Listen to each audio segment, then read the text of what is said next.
utang na loob namin sa hindi pagbabayaran ng pera. Andito po kami, Tatay Digong, sa inyo.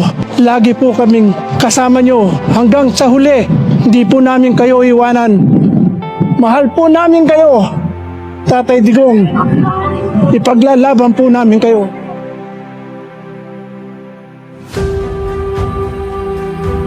Maalala ko nung presidente siya, marami kaming pinauwi na OFWs. Sa totoo lang, ako mismo. Sa Bahrain, meron isa dyan. Kasintensyahan po ng death sentence. Ginawa namin ni Tatay Digong ng paraan, sumulat sa King, sa Saudi. Hanap kami ng mga kaibigan na tumulong sa blood money para makalaya. So, ibig sabihin, Pilipino yan, gusto natin makabalik dito. Gagawin natin ang lahat ng paraan. Ito, bakit baliktad? Bakit tayo pumayag? Bakit sila pumayag na ang taong nagmahal sa atin? Minahal tayo, pinaglikuran tayo. Sa totoo lang, ayaw naman yan tumakbo eh. Dahil sa inyo, ginawa niya po yun. Ito bang kabayaran sa ginawa niyang pagsasakripisyo, pagmamahal at paglilingkod para sa bayan?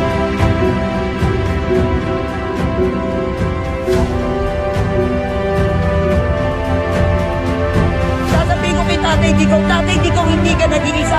Nandito kami sa bayan ng Pilipino.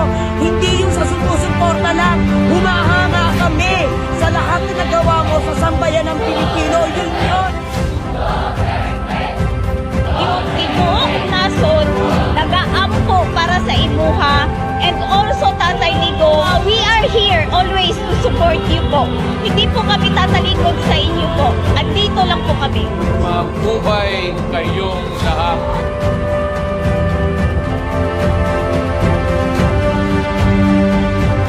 Ito yung presidente na hindi taga Manila. Hindi ako sanay ng mga paikot-ikot. Probinsyano ako. At matagal akong mayor sa aming syudad.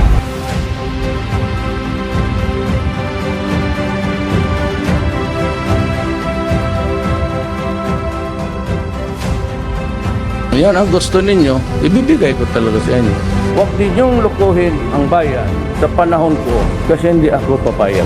That goes for all. I will be a dictator, no doubt about it, but only against the forces of evil, criminality, drugs, and corruption. We will eliminate the drug lords once and for all.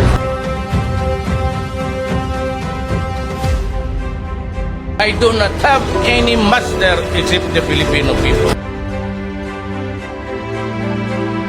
Ako ang taong nasasaktan. Nababasa ko yung mga ilang okasyon. Malaman ninyo, isa lang tayo. Your life is not less important than mine. Our lives are very important to the country and to your family. In a few days, I'll be out. Yung nagawa ko, para sa akin yun na yun. The best that my efforts can really achieve. Kung kulang pa yun, pasensya na po. Then hindi ko na talaga kaya.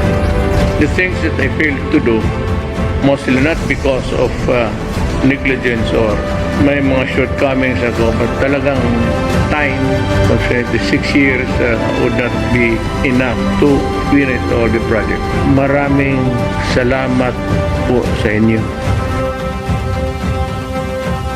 Tatay, napakarami pong salamat sa lahat ng ginawa mo sa city ng Davao at sa buong Pilipinas. Sa lahat ng mga presidente, dahil ramdam talaga natin dito yung pagbabago, yung mga druga, nawala talaga.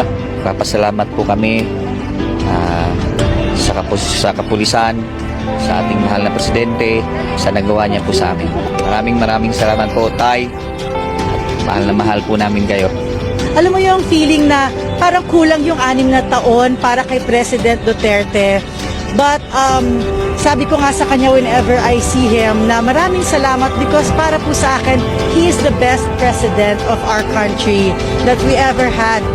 Para sa Pilipinas kong mahal. Sa sambayang Pilipino, maraming salamat sa inyo.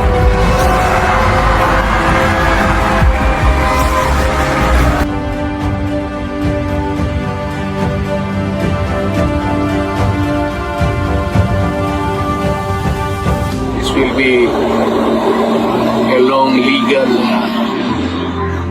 proceedings.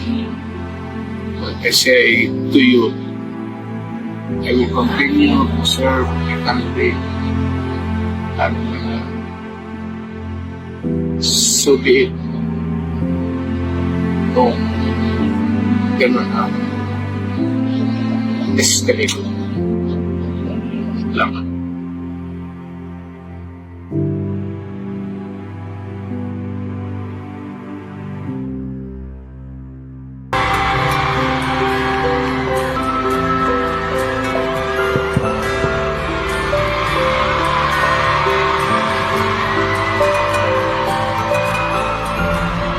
Magandang hapon ho sa inyong lahat.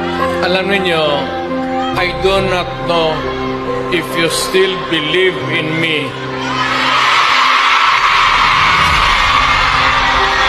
Nakatingin ako sa inyo, dapat magkita-kita tayo doon sa ating bayan. Kaya lang sa sitwasyon natin ngayon, kailangan talaga punta tayo sa ibang bayan maghanap buhay. Pero sa akin, the fact that malayo kayo sa pamilya ninyo, gamba ko yung lungkot at alam ko yan kasi ganoon rin ako noon. Kaya OFW, magkikinig ako, OFW, mabuhay kayong lahat.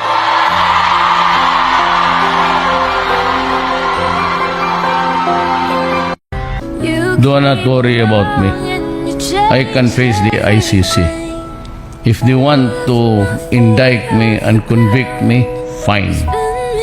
I will gladly do it for my country. Sabi ko sa kanila, find a place where they allow execution by firing squad.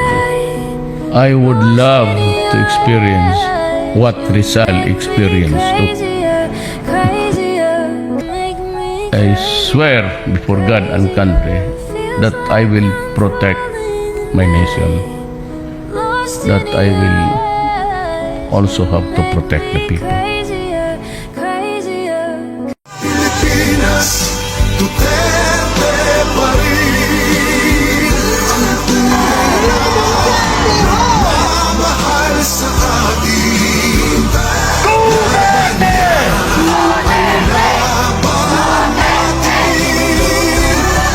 Pilipinas, Duterte pa rin. I am only as strong as you are. Kung nakikita ko, sobrang lakas ninyo at sobrang lakas ng pagmamahal ninyo sa bayan. Ganyan din ang nararamdaman ko